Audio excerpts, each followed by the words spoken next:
If your relationships are feeling a little strange lately, like if you feel like you're outgrowing people and there is something that's ending, but you can't quite explain why it might be ending, and part of you keeps thinking, why does this feel so much like rejection?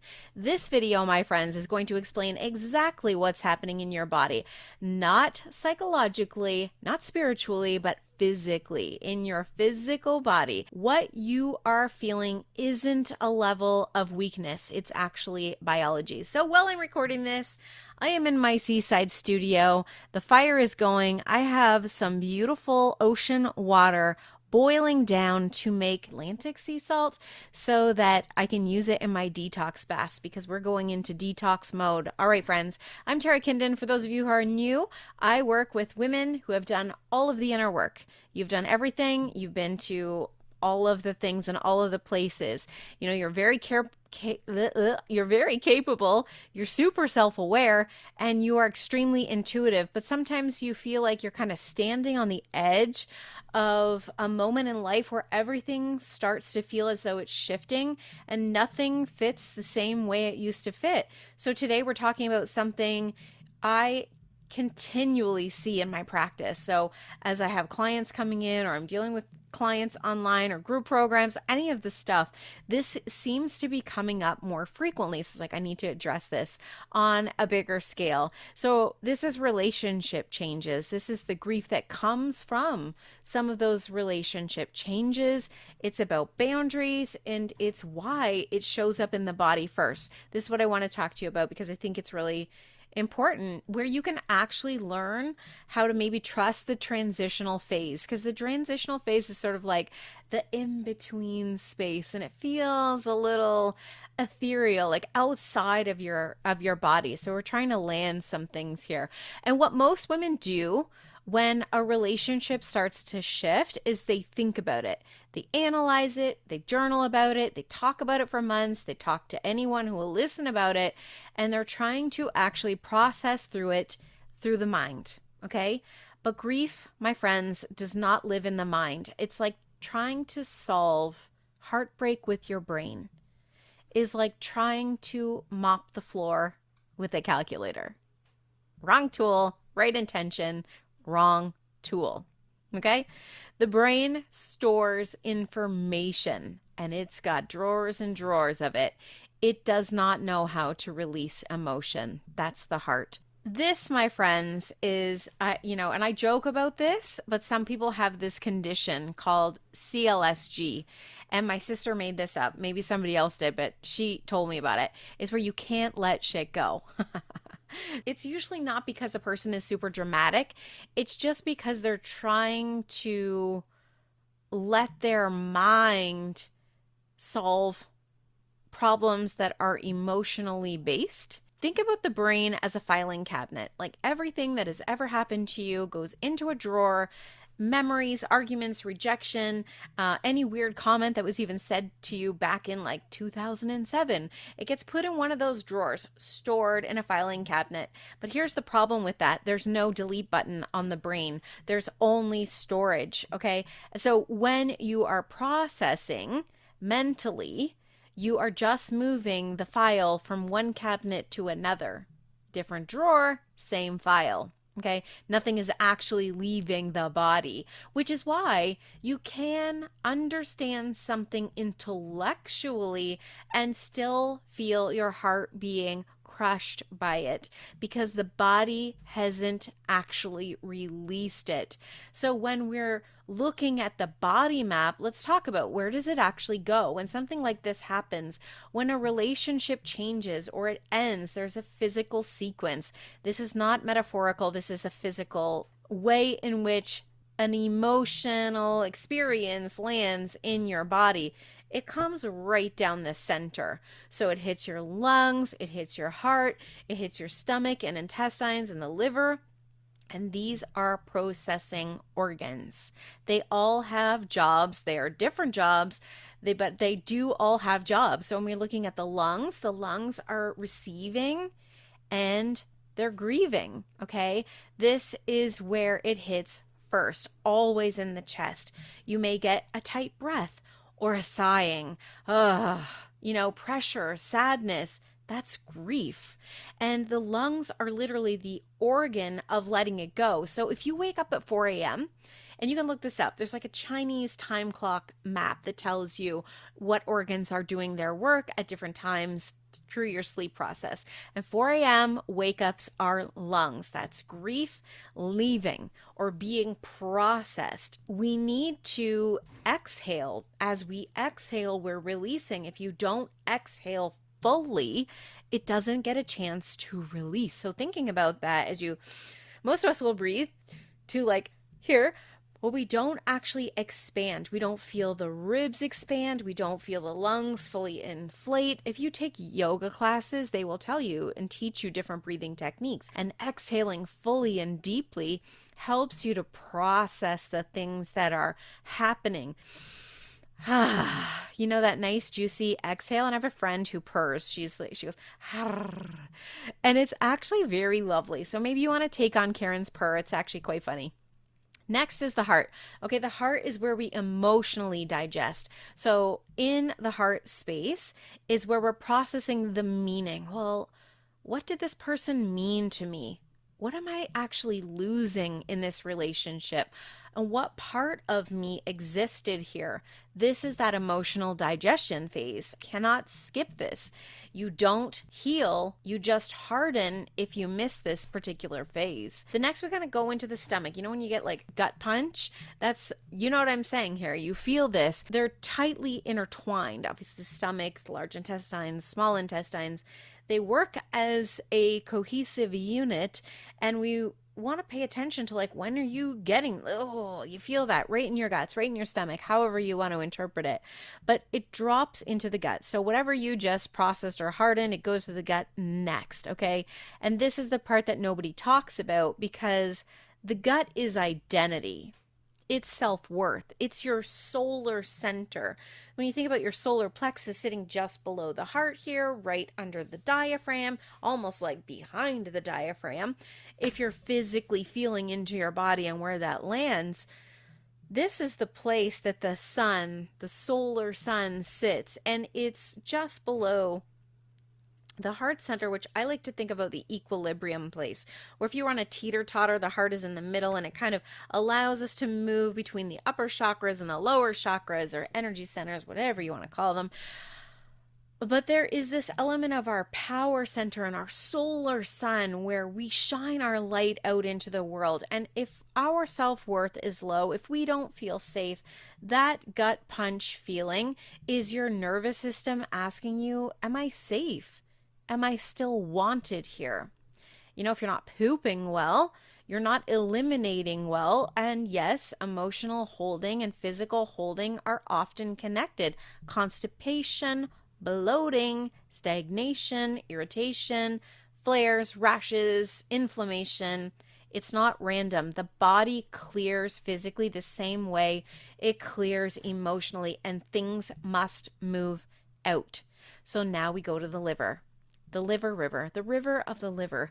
I like to think of that, you want a nice flow and a nice rhythm to your liver, because that means it's doing its job and it's happy.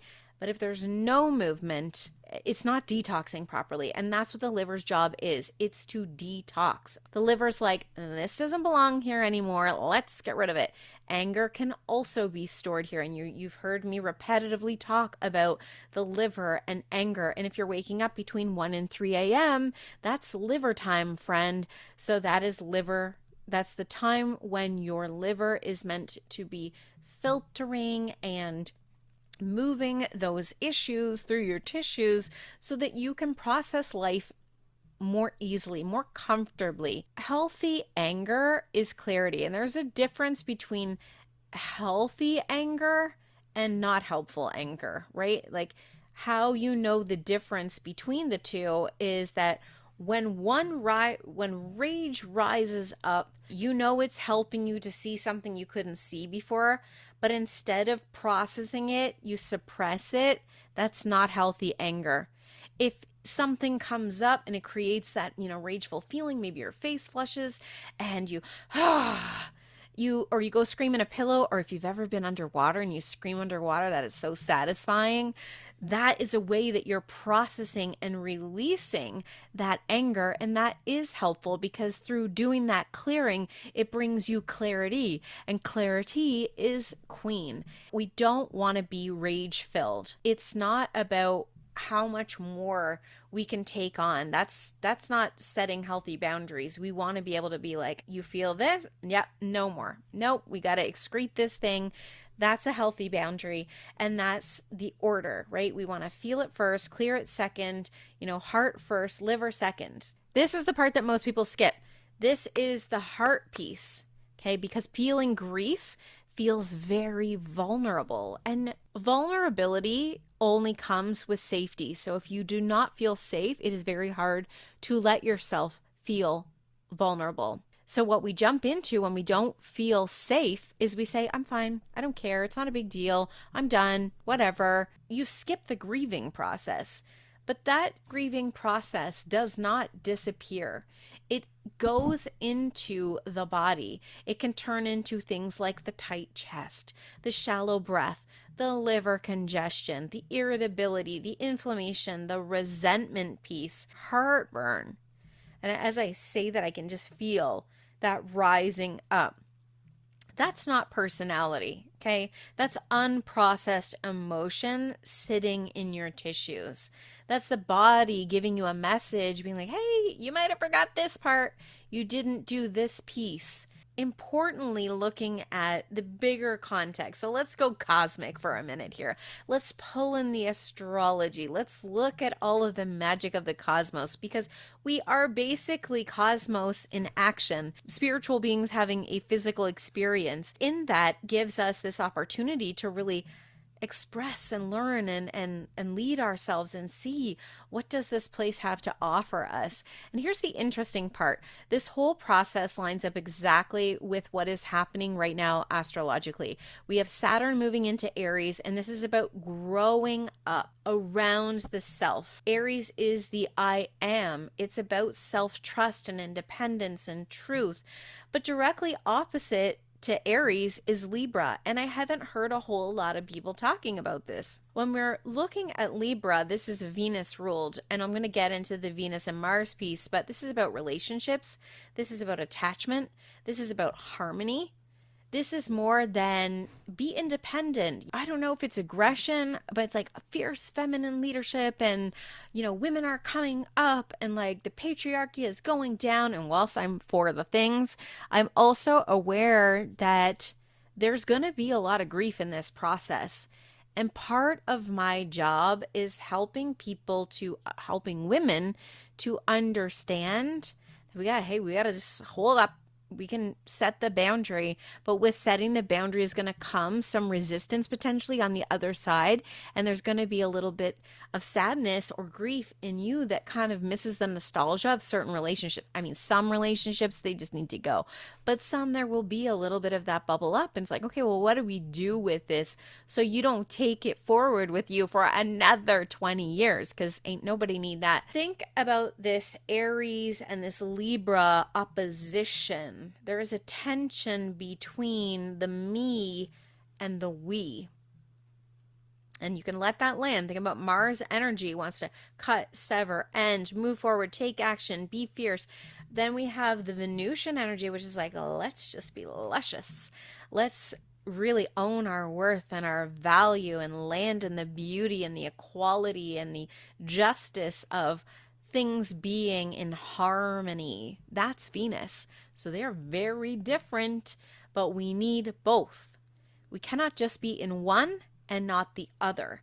And this is what I am not hearing about, is the balance between these two very different signs. So that is an important thing to keep in mind as you are stepping into your power more. Okay, well, there's also this relational piece, and relationships right now are absolutely reorganizing, because when you stop abandoning yourself or erasing who you are, some dynamics cannot survive.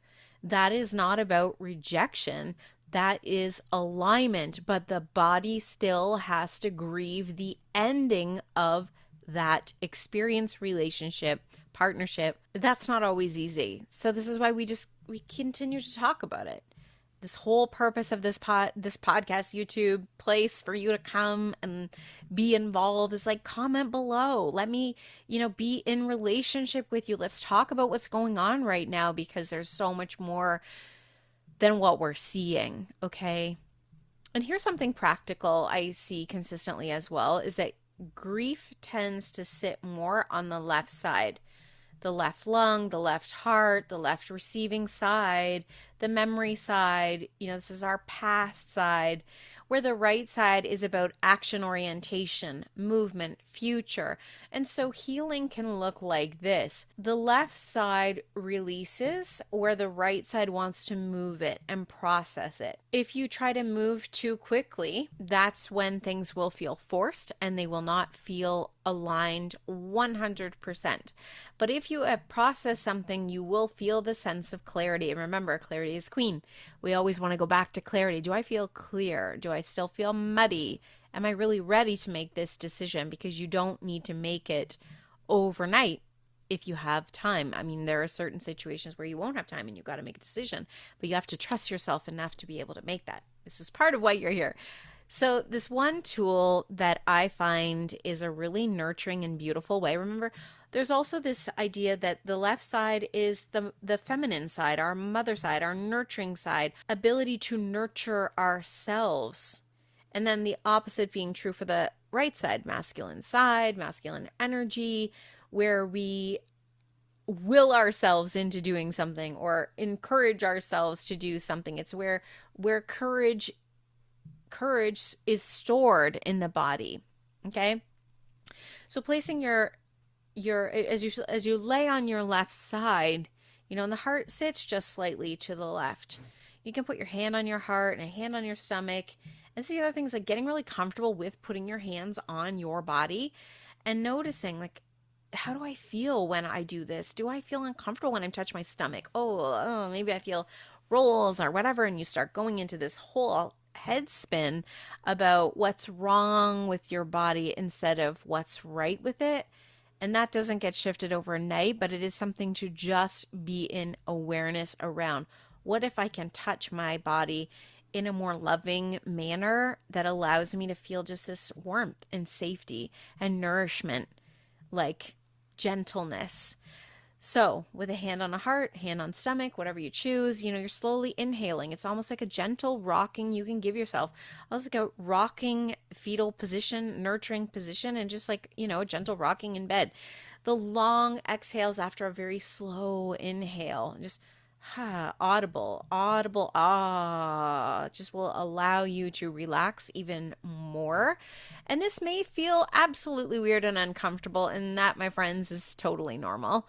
But we have become so disconnected from our physical being that, just like I said, when you're placing your hands on your belly, watch the stories that emerge, or someone saying something about your body may emerge, and letting your heart kind of feel that without making it become your language. It's not yours if somebody else said it to you, but sometimes we really let that almost immerse into our consciousness, and it sits there and it stews. So just be gentle with yourself while you do this practice. Stay with yourself. Allow your body to feel safe. You have the power to do that. And then after you're done, after a few minutes, this does not need to be a long, drawn out process. However long feels good is perfect. Go for a walk after. Release first, move second. That completes the cycle. And there is in the magic. There is a cycle here. There is a process here. We forget the process. So friends, if you are in that in-between moment right now, where relationships are definitely shifting and you may be feeling a little tender and raw, nothing is wrong. Your body is processing the change, exactly what it's been designed to do. Let it feel, let it move, and then allow it to clear. Remember, clarity is queen. This is so, so, so important. If you remember nothing from this whole conversation, do remember that. And if you want a deeper level of support with body awareness, I share wonderful insights every single day in my Patreon community. You can get in there for free. So at least you'll get notified as soon as podcast drops, or if I have something really powerful that I'm like, everybody needs to know this. That's where I drop it first. It's free. Join for free. And it will help you stay grounded. It will help you stay in your body instead of feeling the need to escape into your head and get caught in that trap. So you can join us there if that feels good. And as always, remember who you came here to be. Take care, everyone.